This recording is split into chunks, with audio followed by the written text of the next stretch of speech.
I haven't read Barbara Ehrenreich's book, The Hearts of Men, The Flight from Commitment. But I have read things where that says that she refers to what many men regard as the bondage of breadwinning. I think that they're right. Breadwinning can be a kind of bondage, particularly if the man is not good at it.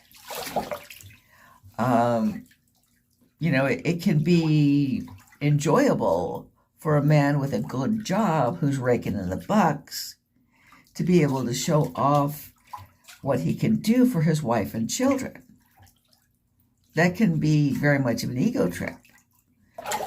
But if a man has a job that he dislikes and that doesn't pay very well, then I think breadwinning does become bondage.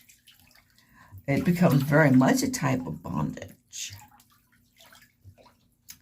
It becomes a bondage that does feel kind of like enslavement. And this is especially true when, this is probably only true when the man doesn't like his job and when the family is barely getting by.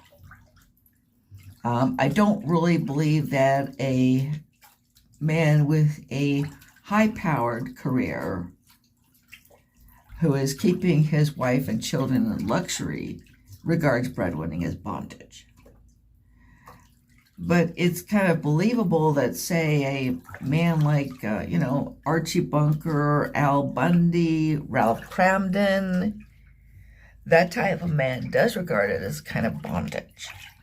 Now, what of course becomes even worse than the bondage of breadwinning is if he loses his job.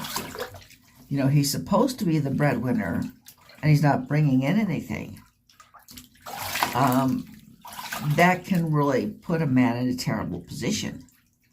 Of course, it also puts his wife and family in a terrible position.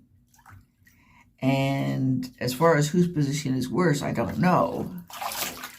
I don't necessarily think you can compare the wounds, but they are all wounded.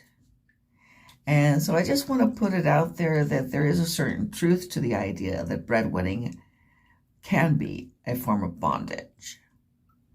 Hope you liked hearing that. I hope you'll subscribe, and I hope you'll tell other people about my channel so I can grow my social media presence.